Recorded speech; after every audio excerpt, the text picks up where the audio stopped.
El siguiente trabajo forma parte de la asignatura Visión Histórica de América Latina y el Caribe, de la Facultad de Ciencias Políticas y Sociales. Universidad Nacional Autónoma de México. Docente, Araceli Martínez Suárez. Marzo de 2023. Gabriela Guzmán presenta Las reformas borbónicas y las causas de la independencia.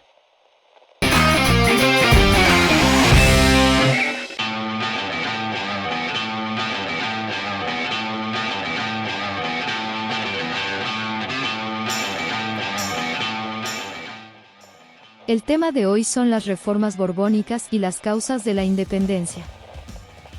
Desde los primeros años del siglo XVIII, la corona española emprendió cambios en la manera de administrar sus vastas posesiones americanas. La modernización borbónica tuvo sus bases en la Ilustración. Siguió un ideal reformista. Su aplicación fue un proceso de modernización aplicado en el siglo XVIII por prácticamente todos los monarcas europeos, de ahí la forma de gobierno conocida como despotismo ilustrado.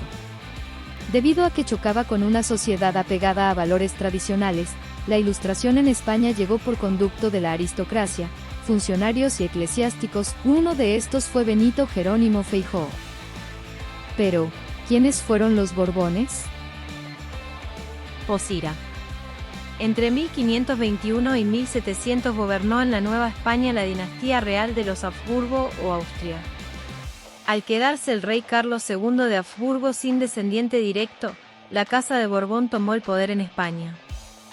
Era una familia real de origen francés, una rama de la dinastía de los Capetos, la más antigua de Europa.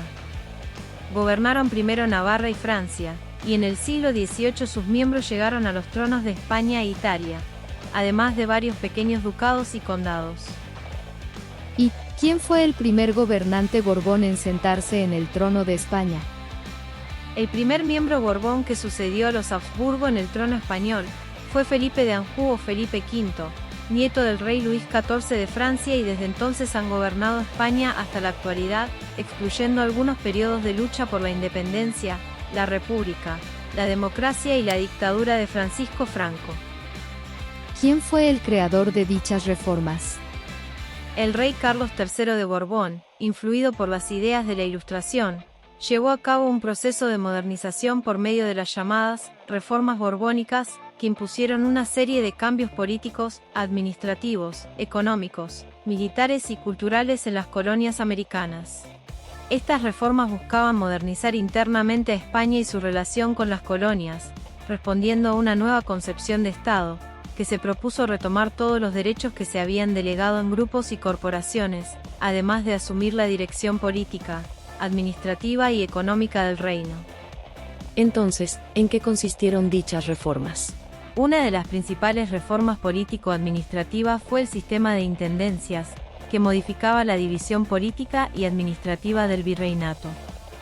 Consistente en dividir el reino en jurisdicciones llamadas intendencias, dirigidas por un intendente, jóvenes elegidos en España y formados en las ideas de la Ilustración, con funciones de justicia, guerra, fomento económico, hacienda y obras públicas, con el objetivo de hacer más eficiente la administración. Sobre estas medidas hubo oposición del virrey, la audiencia y los altos mandos eclesiásticos, a quienes se les restaban poder y funciones. Con respecto a las reformas económicas financieras, la más importante fue el reordenamiento del Tribunal de Cuentas y la reorganización de la Real Hacienda. Al ordenar el Tribunal de Cuentas, se cambió a los antiguos funcionarios y se introdujo un sistema a través de libros contables y hacer más eficientes las labores de la Real Hacienda. La reforma al sistema comercial fue la de mayor impacto en la economía novohispana. Con ella, la corona buscó controlar la actividad comercial, eliminando el contrabando y los intermediarios, recuperar las concesiones otorgadas a países europeos y desarticular el monopolio que ejercían los miembros del consulado. Durante 30 años se dictaron múltiples medidas en este sentido, pero en 1770, con la autorización del libre tráfico comercial, se permitió comerciar con las Antillas, el Perú y Nueva Granada.